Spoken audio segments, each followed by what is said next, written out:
नमस्कार, एक बार फिर स्वागत है आपका गोल गुरु एकेडमी पे। और कल अपन ने लाइव क्लास के माध्यम से देखा था चतुर्थ कर्मचारी और वाहन चालक भर्ती के लिए इंग्लिश सब्जेक्ट का टॉपिक था टेंस।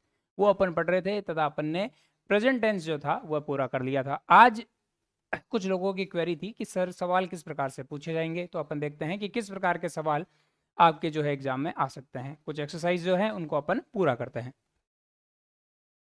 तो पहले अपन ने कल पढ़ा था प्रेजेंट सिंपल। कहाँ यूज करते हैं प्रेजेंट सिंपल को? प्रेजेंट सिंपल को अपन यूज करेंगे आदतों को बताने के लिए, डेली रूटीन जो है उनको बताने के लिए, फैक्ट्स को बताने के लिए, और परमानेंट स्टेट जो है, जो काम जो है परमानेंट है, ठीक है, स्थायी कार्य जो है उनको बताने के लिए प्रेजेंट सिंपल का यूज करते हैं। तो एक्सरसाइज करते हैं। पहला है कि इरर स्पॉटिंग। अपने को देखना है कि सेंटेंस में त्रुटि कहाँ है, गलती कहाँ है। तो सेंटेंस है she always forgets her keys when she leave the house. तो अपन ने देखा था इंडेफिनिट टेंस या सिंपल टेंस, इंडेफिनिट को सिंपल बोलते हैं। तो उसमें क्या होता है, सब्जेक्ट होता है, फिर वर्ब, वर्ब के साथ एस या ईएस का अपन प्रयोग करते हैं, और फिर अपन लगाते हैं आगे ऑब्जेक्ट। सब्जेक्ट अगर सिंगुलर है, एक वचन है, तो उसके साथ एस या ईएस लगेगा, और अगर ये सिंगुलर नहीं है, बहुवचन है, तो इसके साथ एस या ईएस वर्ब के साथ नहीं लगेगा। तो यहाँ अपने पास जो है अपन देख रहे हैं गलती कहाँ है। तो गलती कहाँ होगी? सी है, सी एक वचन ही है, और वर्ब जो है यहाँ एस या ईएस नहीं लगा हुआ है, तो यहाँ एस या ईएस लगा के इसको सही करेंगे। तो उत्तर क्या हो जाएगा? अपने को गलती ढूंढनी है, तो गलती कहाँ होगी? यहाँ होगी। सही हो जाएगा जब इसके साथ अपन एस लगा देंगे, तो ये सेंटेंस सही हो जाएगा। दूसरा सवाल है कि ही, फिर अपने को क्या करना है, ये वाक्य पूरा करना है। तो ही खालिस्तान to school every day but today खालिस्तान सिक। अपन ने देखा था भाई, एवरी डे जहाँ भी शब्द आ जाए, लगातार रिपीटेशन हो रहा हो किसी काम का, तो वहाँ अपन यूज करते हैं किसका? प्रेजेंट इंडेफिनिट या प्रेजेंट सिंपल टेंस का। तो यहाँ देखते हैं, अब ही देखना है एक वचन है या बहुवचन है। ही एक वचन है, तो वर्ब के साथ एस या ई एस। तो एस या ई एस किस में आ रहा है? इसमें आ रहा है और इसमें आ रहा है, ठीक है। तो पहला शब्द क्या आ जाएगा? He goes to school every day but today. He फिर से सिंगुलर है, अब क्या आएगा? बी यहाँ आ नहीं सकता, ही बी सिक, सेंटेंस बैठ नहीं रहा, तो इज का अपन प्रयोग करेंगे, तो क्या हो जाएगा? He goes to school every day but today he is sick. सही उत्तर क्या हो जाएगा? ए इसका सही उत्तर हो जाएगा। अगला अपन देखते हैं कि द सन, फिर से अपने को इरर ढूंढना है। The sun rise in the east every morning. अब पता है कि सन जो है यहाँ एक वचन के लिए लिया गया है, और एक वचन के साथ वर्ब में अपन एस या एस लगाते हैं, तो the sun rises in the east सही हो जाएगा। तो इरर कहाँ है? इरर है राइज में। अगला सेंटेंस है, पूरा करना है सेंटेंस। दे खालिस्तान coffee every morning but she खालिस्तान टी। तो दे है एक वचन है या बहुवचन है? दे बहुवचन होता है, वे बहुवचन होता है, तो एस या एस नहीं लगेगा वर्ब के साथ। तो अब एस या एस किस में नहीं लगा हुआ? इन दोनों में एस या एस नहीं लगा हुआ, तो उत्तर इन दोनों में से कुछ होगा। फिर आगे देखते हैं एवरी मॉर्निंग बट सी। अब सी है यहाँ एक वचन है, इस बार एस लगेगा, क्योंकि एक वचन के साथ वर्ब के साथ अपन किसका प्रयोग करते हैं? एस या एस का। तो एस या एस इन दोनों में से किस में से है? किस में है? इसमें है। सही उत्तर क्या हो जाएगा? सही उत्तर हो जाएगा they drink coffee every morning but she prefers tea. तो अंग्रेजी को अच्छा करने का तरीका एक ही है कि आप जितने सेंटेंस जो हैं, जितनी प्रैक्टिस आप करेंगे, उतनी अच्छी आपकी इंग्लिश होती जाएगी। नियम जो है याद रखने का प्रयास करें भाई, जितने भी रूल्स अपन ने पढ़ाए हैं उनको याद रखें। लेकिन एग्जाम टाइम में कुछ क्या होता है कि अपने को जल्दी करनी पड़ती है, तो नियम अपने दिमाग में आए या नहीं आए जरूरी नहीं है। एक बार आप जब प्रैक्टिस करेंगे, अधिक से अधिक सवालों की प्रैक्टिस करेंगे, तो ये खुद ब खुद होने लग जाएंगे, दिमाग अपने आप ही इनको कैच करने लग जाएगा। तो यहाँ भी अपन प्रयास करेंगे क्लास में भी कि अधिक से अधिक सेंटेंस यहाँ लिए जाए, और उसके बाद में टेस्ट सीरीज भी आपके लिए डाल दी जाएगी। वहाँ भी जब आप बार बार क्वेश्चन करोगे, उसका हल देखोगे, अगर गलती हो गई आपकी तो आपकी इंग्लिश अपने आप सही होने लग जाएगी। तो आप साथ बने रहें। अगला सेंटेंस है, इरर फिर से ढूंढना है कि my teacher always explain the lesson clearly. My teacher एक वचन है, एक वचन के साथ एस या ई एस आता है।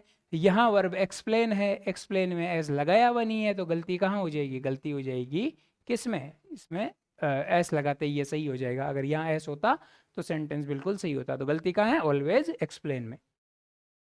अब आगे देखते हैं प्रेजेंट कंटिन्यूअस टेंस। अपन ने देखा था प्रेजेंट कंटिन्यूअस टेंस में, कल अपन ने क्या देखा था कि एक्शन हैपनिंग नाउ, जो कार्य जो है अभी हो रहा है, उसके लिए अपन कंटिन्यूअस का प्रयोग करते हैं। टेम्परेरी एक्शन जो है अस्थायी कार्यों के लिए अपन यूज करते हैं कंटिन्यूअस टेंस का। एक्सरसाइज करते हैं इसकी।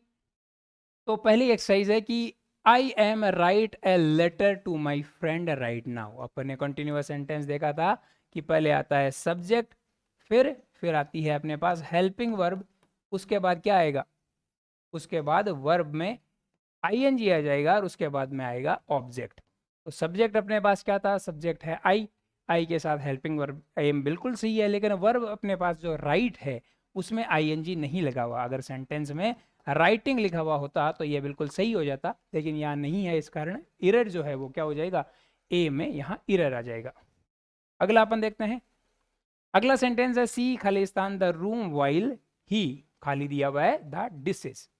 ठीक है, अब कल अपन ने पढ़ा था कि जब भी वाइल आ जाए कहाँ भी, तो मोस्टली जो अपन टेंस का यूज करते हैं वाइल के साथ, वो कौन से टेंस का यूज करते हैं, वाइल के साथ अपन कॉन्टिन्यूअस टेंस का ही प्रयोग करते हैं।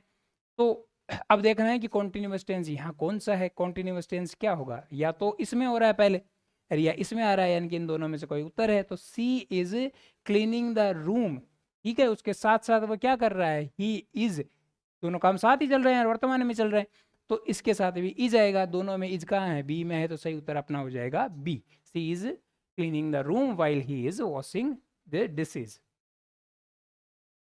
अगला है कि दे आर प्ले। अब प्ले नहीं आएगा, अपने को पता है कॉन्टिन्यूअस टेंस है, तो वर्ब में आईएनजी आएगा, तो यही गलती हो जाएगी। दे आर प्लेइंग होता तो ये बिल्कुल सही होता।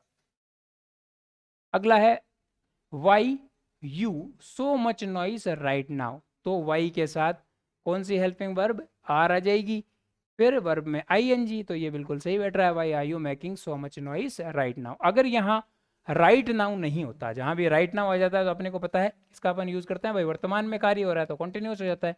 राइट नाउ अगर इसमें नहीं होता शब्द, तो इसका सही उत्तर होता why do you make so much noise. अगर राइट नाउ नहीं होता तो उत्तर होता ए, लेकिन यहाँ राइट नाउ दिया गया है, यानी कि कार्य अभी चल रहा है, तो अपन कंटिन्यूअस का यूज करते हुए उत्तर करेंगे बी। अगला है कि he is always complain about his job these days. अब अगर देखें सेंटेंस में गलती कहाँ है, तो गलती सीधी दिख रही है, भाई इज है और कंप्लेन वर्ब में आईएनजी नहीं है, तो सीधी यहाँ गलती है। अगर इस सेंटेंस को सही किया जाए तो सेंटेंस सही सेंटेंस होता। ऑलवेज आया हुआ है तो इसको हमेशा अपन किस में बनाते हैं, इसको इंडेफिनेट या सिंपल में बनाते हैं। तो सिंपल क्या हो जाएगा, he always complains about his job these days. Always आ रहा है तो मतलब कार्य जो है लगातार हो रहा है। अब अगला देखा था कल अपन ने present perfect tense. Present perfect tense में क्या देखा था, present perfect tense is used for past action with present relevance. मतलब कोई कार्य है, ये पास्ट में हुआ है, भूतकाल में हुआ है, लेकिन उसका प्रभाव जो है वह अभी भी है, उनको दर्शाने के लिए अपन परफेक्ट का यूज करते हैं। इसमें अपने को इरर ढूंढना, आई हैव, तो परफेक्ट में अपन क्या करते हैं, परफेक्ट में अपन पहले लेते हैं सब्जेक्ट, फिर उसके साथ आ जाता है हैज या हैव। सिंगुलर के लिए हैज और बहुवचन के लिए क्या आ जाता है, हैव। वर्ब की थर्ड फॉर्म या इसे पास्ट पार्टिसिपल भी बोला जाता है, और अंत में आ जाता है ऑब्जेक्ट। ठीक है, तो यहाँ है आई सही है, हैव भी सही है, आई के साथ हैव का यूज होता है। फिर जो है वर्ब की थर्ड फॉर्म आनी चाहिए, फिनिश की जगह फिनिश्ड होना चाहिए, तो इरर कहाँ हो गया, इरर हो गया अपने ए में। अगला देखते हैं कि दे खालिस्तान इन दिस सिटी सिंस 2015।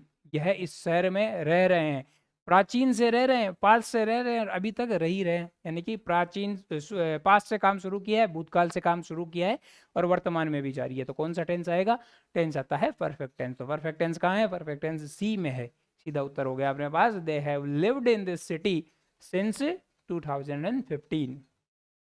अगला देखते हैं कि सी हैज विजिट, सीधा से पढ़ा है भाई, हैज आ गया, परफेक्ट टेंस है, वर्ब की थर्ड फॉर्म आनी चाहिए, थर्ड फॉर्म है नहीं, तो उत्तर क्या हो गया, उत्तर हो गया अपने पास ए। अब जो है have ever been to Japan, सीधा सा पढ़ा है, यू है तो कौन सा आएगा, यू के साथ आता है हैव, एवर, फिर बीन टू जापान। कोई भी एक्सपीरियंस जब अपन बताते हैं अपनी लाइफ का, तो उसको परफेक्ट में ही बता सकते हैं। तो सही उत्तर हो जाएगा इसका ए, have you ever been to Japan. अगला है we have just eat dinner when you are called, कि जब तुमने कॉल किया था तो हम खाना खा चुके थे। ठीक है, तो अब एट जो है, हैव के साथ वर्ब की थर्ड फॉर्म या पास्ट पार्टिसिपल आती है। ईट की पहले होता है ईट, सेकंड फॉर्म हो जाता है एट, और थर्ड फॉर्म क्या होती है, ईटन होती है। ईट एट ईटन, तो ईटन यहाँ दिया हुआ नहीं है, गलती कहाँ है, गलती है अपने पास ए में, थर्ड फॉर्म नहीं है इसमें। अगला है the committee meets every Monday but this week they decides to cancel. ठीक है, कमिटी है, उसके साथ वर्ब के साथ एस लगाया हुआ है, इंडेफिनिट टेंस है। फिर है बट दिस वीक दे, अब दे है एक वचन है एक बहुवचन है। भाई कमेटी जो है इन दी अर्थ है इसका, भाई हर मंडे को कमेटी मिलती है, लेकिन इस बार उन्होंने क्या कर दिया, प्लान कैंसिल कर दिया है। तो दे के साथ एक एस या ई एस नहीं लगता है, यहाँ इसने लगा रखा है, तो गलती कहाँ है, गलती है दे के साथ एस नहीं लगेगा डिसाइड में। अब है ऑल दो सी खालिस्तान fluent English but she rarely in public. She एक वचन है, एक वचन है तो एस लगेगा, तो एस ये रहा। फिर आगे वाली सी भी एक वचन है तो ये रहा एस, तो क्या हो जाएगा सी ऑल दो she speaks fluent in English, यद्यपि वह फ्लुएंटली या तेजी से या अच्छे से इंग्लिश बोल सकती है, लेकिन क्या है कि सी रेयरली स्पीक्स इन पब्लिक, लेकिन यह पब्लिक में बहुत कम बोलती है। आगे देखें तो आगे का सेंटेंस है water boils at 100 degree Celsius unless pressure change. तो वाटर है, वाटर को बॉइल्स के साथ किया, यहाँ तक सेंटेंस बिल्कुल सही है। अनलेस क्या है कि प्रेशर, अब प्रेशर यहाँ एक वचन है, ठीक है, चेंज की जगह क्या आएगा, अनलेस प्रेशर चेंजेस। तो गलती कहाँ है, गलती है चेंज में, कि पानी जो है यह 100 डिग्री सेंटीग्रेड पर बॉइल होने लग जाता है जब तक कि दाब में परिवर्तन नहीं किया जाए। अगला है कि ही खालिस्तान to work by car unless the weather खालिस्तान टू बैड, कि वह कार्य पर जाता है किससे, कार से, जब तक कि जो मौसम है वो बहुत अधिक खराब नहीं हो जाए। तो अपन इसको बनाएंगे, ही है, ही सिंगुलर है, तो किस यूज करेंगे, एस या ई एस का यूज करते हैं। तो एस या ई एस अपने इन दोनों में है, इन दोनों में से कोई उत्तर होगा। फिर है द वेदर, अब वेदर के साथ अपन क्या यूज करेंगे, unless the weather is too bad he goes to work, B यहाँ आएगा नहीं, तो उत्तर अपना क्या हो जाएगा, उत्तर हो जाएगा बी, करेक्ट हो जाएगा। अब है the professor always insist, professor है एक वचन है, इंसिस्ट के साथ इसका यूज किया गया है, यहाँ तक सही है। That students arrives on time, अब क्या है, स्टूडेंट्स हैं बहुवचन है और उसके साथ भी एस का यूज कर दिया है, तो गलती अराइव में हो गई। अब अराइव वाला कौन सा है, ये रहा, एस नहीं होता तो ये सही हो जाता। तो क्या है कि the professor always insist that students arrives on time, professor हमेशा चाहते हैं कि जो स्टूडेंट है वह टाइम से आ जाए क्लास लेने के लिए और वीडियो को लाइक भी कर दे। अगला है कि the machine automatically unless someone it of, machine एक वचन है तो यह क्या हो जाएगा, रन्स आना चाहिए, एस लगना चाहिए, तो इन दोनों में एस लगा हुआ है, इन दोनों में से कोई उत्तर होगा। फिर यहाँ भी जो है समवन एक वचन है तो इसमें भी एस आना चाहिए, तो दोनों में एस यहाँ है। तो the machine runs automatically unless someone turns it of, machine जो है अपने आप चलती है, ऑटोमेटिक चलती है जब तक कि कोई उसे बंद नहीं कर दे। अगला है कि माई बॉस एक्सपेक्ट मी, अब माई बॉस है एक ही आदमी है और इसके साथ एस नहीं लगाया, तो उत्तर सीधा ये हो गया, यहाँ एस लगा हुआ होता तो ये बेचारा सही हो जाता। तो my boss expects me to finish this by tomorrow, मेरा जो बॉस है वो चाहता है कि यह काम कल तक पूरा हो जाए। अगला है कि she is constantly forget her lines during rehearsal this month, अब कॉन्स्टेंटली आ गया, इसका मतलब कोई कार्य लगातार हो रहा है, कोई कार्य लगातार होता है उसका मतलब अपन उसको यूज करेंगे इनडेफिनेट में, प्रेजेंट सिंपल में, यहाँ इसको यूज कर रखा है कॉन्टिन्यूअस में, तो गलती यहीं पकड़ ली अपन ने, यही गलती है। सही सेंटेंस होगा she constantly forgets her lines during rehearsal this month, कि वह जो है लगातार भूल रही है अपने लाइन रिहर्सल के टाइम इस महीने में। अगला है कि वाई दे खालिस्तान the house if they to sell it, ठीक है, दे आया हुआ है तो अपने को पता है दे आएगा, तो हेल्पिंग वर्ब जो आएगी वो बहुवचन वाली आएगी, तो बहुवचन वाली हेल्पिंग वर्ब या तो इसमें है या इसमें है, तो सेंटेंस होगा वाई आर दे, फिर वर्ब में आईएनजी आएगा, तो वर्ब में आईएनजी किस में है, वर्ब में आईएनजी सिर्फ इसमें ही है, इसमें तो है नहीं, तो उत्तर यही हो गया अपना, ए हो जाएगा उत्तर, why are they painting the house if they do not plan to sell it, वह अपने घर को रंग क्यों कर रहे हैं जब उनकी इच्छा ही नहीं है इसको बेचने की। द किड्स इज, अब किड्स है यहाँ बहुवचन हो गया, किड है नहीं, किड्स है तो यहाँ इज नहीं आके आर आता, सेंटेंस में गलती यही होगी। तो सही सेंटेंस होगा the kids are making a mess while the teacher talk. Kids जो हैं वह क्या कर रहे हैं, वह शोर मचा रहे हैं जब अध्यापक जो है बातें कर रहे हैं। अगला देखते हैं कि ही खालिस्तान his car this week because it repelled. तो ही के साथ अपन किसका यूज करेंगे, ही के साथ अपन दिस रिपेयर, तो ही के साथ करेंगे, या तो हो सकता है कि he is not using his car this week because it is being repaired. यहाँ जो है पैसिव वॉइस का भी यूज किया गया है, आपके जो है टॉपिक है पैसिव वॉइस, आगे अपन देखेंगे इसको भाई पैसिव वॉइस भी कैसे बनाते हैं। सही उत्तर इसका हो जाएगा कि वह अपने कार का यूज नहीं कर रहा है इस वीक क्योंकि वह रिपेयर वाले को दी हुई है। I am not understand why she behave like this. अब पता है कि जहां भी अंडरस्टैंड वर्ड आ जाए यानी कि सोचने वाले जो भी शब्द आ जाए, कल अपन ने पढ़ा था कि सोचने वाले जहां भी शब्द आ जाते हैं वहां अपन प्रेजेंट इंडेफिनिट का यूज करते हैं। इसने पता नहीं क्या यूज कर रखा है, तो सही क्या हो जाएगा, सही हो जाएगा कि आई डू नॉट अंडरस्टैंड। ठीक है, तो एरर कहाँ पे है, एरर ये हो गया कि मेरे को समझ में नहीं आता कि वह इस प्रकार बिहेव क्यों करती है। The company its policies this year as customer demand, तो कंपनी एक वचन है तो या तो ए या बी में से कुछ हो सकता है। अगर बी से पर he is changing its policies because the customers demands are increasing. ठीक है, तो सही उत्तर हो जाएगा the company is changing its policies this year. इस साल जो है वर्तमान में जो है कार्य चल रहा है, अभी खत्म नहीं हुआ है। ठीक है, लगातार चल रहा है तो कंटिन्यूस का यूज कर रहे हैं। The company is changing its policies because this year customer demands are increasing. Demands है यहाँ बहुवचन है तो किसका यूज करेंगे, आर का यूज करेंगे। तो कंपनी जो है अपनी पॉलिसी जो है वो बदल रही है क्योंकि जो कस्टमर की डिमांड है वो लगातार बढ़ती जा रही है। अगला है कि दे आर ऑलवेज कंप्लेन। अब ऑलवेज आ गया और ऑलवेज के साथ इंडेफिनिट होता ही है तो क्या गलती हो गई, यही गलती अपन ने पकड़ ली। सही सेंटेंस होगा पर यहाँ सही सेंटेंस हो जाएगा they always complain about the noise lately. अगला सेंटेंस है, इसका हिंदी अर्थ हो जाएगा कि वह हमेशा क्या करते हैं, शोरगुल के बारे में कंप्लेन करते रहते हैं इन दिनों में। She just finished writing when you arrived, उसने कार्य फिनिश ही किया था। अब सी है, सी एक वचन है, यहाँ हैज होता है, इसने हैव लगा दिया तो गलती यही हो गई। तो she has just finish writing when you arrived. सही सेंटेंस ये हो जाएगा कि वह पहुंची थी जब तुमने क्या किया था, उसने लिखना बंद ही किया था, लिखना बंद ही किया था जब तुम यहाँ पहुंचे। अगला है कि वी खालिस्तान here for 10 years but we still खालिस्तान द नेबर्स विल। हम यहाँ 10 सालों से रह रहे हैं, 10 साल पहले से, पास से अब तक। तो पास से अब तक कौन सा टेंस आ जाएगा, टेंस आ जाएगा परफेक्ट। तो परफेक्ट में यहाँ कौन सा एक ही दिया हुआ है, ऑप्शन एक ही है कि we have lived here for 10 years but we still don't know the neighbours well. 10 सालों से रह रहे हैं फिर भी हम पड़ोसियों को नहीं जानते हैं। अगला है I have never seen such a beautiful sunset before today.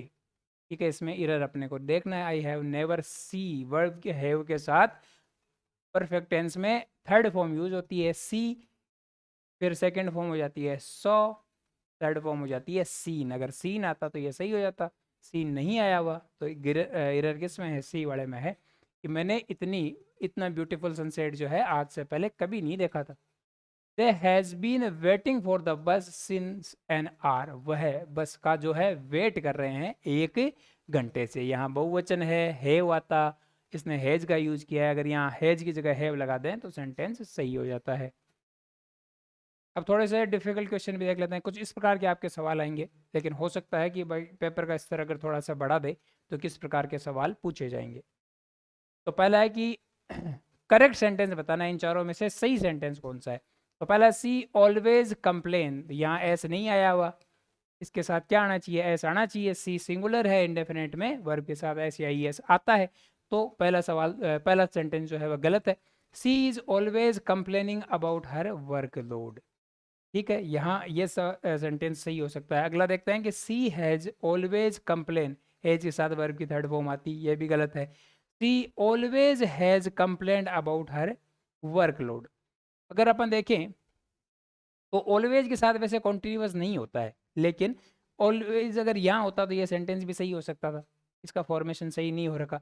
तो क्योंकि कोई उत्तर अपने को मिल ही नहीं रहा, इसलिए सही उत्तर क्या हो जाएगा, सही उत्तर यही हो जाएगा। वैसे ऑलवेज जहाँ आता है तो अपन कॉन्टिन्यूअस सेंटेंस का प्रयोग नहीं करके, टेंस का प्रयोग नहीं करके अपन प्रेजेंट इंडेफिनिट का प्रयोग करते हैं। सही सेंटेंस यहाँ होता है कि she always complains about her workload, वो हमेशा अपने वर्कलोड के बारे में शिकायत करती रहती है। कौन सा करेक्ट है फिर से ढूंढना आपने को कि आई एम नोइंग, नो के साथ कभी भी आईएनजी नहीं आता, हमेशा यह है इंडेफिनिट में होता है। कुछ वर्ब्स अपन ने कल देखी थी। I know the answer to this question since morning, सुबह से अब तक मेरे को पता है, 5 से अब तक का कार्य हो रहा है, तो कौन से टेंस का यूज होगा, टेंस का यूज होगा परफेक्ट। और परफेक्ट टेंस कौन सा है, परफेक्ट टेंस यहाँ है कि I have known the answer to this question since morning, इस क्वेश्चन का जो आंसर है मेरे को सुबह से पता है। अगला देखते हैं कि by the time meeting start, जब मीटिंग स्टार्ट होगी, जिस टाइम तक सी खालिस्तान द रिपोर्ट, तो 5 से अब तक का इसने बताया भाई, यहाँ से कार्य शुरू हो रहा है, अब तक का काम, तो अपन परफेक्ट का यूज करेंगे। परफेक्ट यहाँ एक में दिया हुआ है, सी हैज फिनिश द रिपोर्ट, बस जब तक रिपोर्ट फिनिश करेगी क्या होगा, मीटिंग स्टार्ट हो चुकी होगी। कौन सा सेंटेंस जो है वह सही नहीं है, she writes emails to her boss everyday, अपने बॉस को ईमेल लिखती है everyday. She is writing emails to her boss at the moment, इस समय ये लिख रही है अपने बॉस को email. She has written emails to her boss since she join the company and she has been writing emails to her boss right now. अब right now का प्रयोग किया गया है, यानी कि वर्तमान में, अभी इस समय में जो है, अपन जब सेंटेंस बनाते हैं, जैसे मैं अभी पढ़ा रहा हूँ, तो मैं हमेशा किसका यूज करूंगा, कंटिन्यूअस का टेंस करूंगा। I am teaching right now, अब इसने क्या किया है, हैज का भी यूज कर दिया और राइट नाउ का भी यूज कर दिया, तो ये सेंटेंस गलत जो होगा यहाँ पे कौन सा हो जाएगा, डी जो है यहाँ गलत सेंटेंस है, बाकी तीनों सही है। तो इसी के साथ अपनी क्लास यहाँ पूरी होती है। जो भी प्रश्न थे प्रेजेंट टेंस से रिलेटेड वो सारे अपन ने देख लिए हैं। आगे भी अपन एक एक टेंस पढ़ेंगे और उसके साथ एक्सरसाइज करेंगे, और इसके अलावा भी जो है आपको टेस्ट उपलब्ध करवा दिया जाएगा गोल गुरु एकेडमी ऐप पर। बहुत बहुत धन्यवाद आपका वीडियो देखने के लिए। उम्मीद है आपको वीडियो पसंद आया होगा और आपको समझ में आ रहा होगा। अगर कोई भी दिक्कत हो आपको तो कमेंट बॉक्स में आप हमें बता सकते हैं। जय हिंद, जय भारत।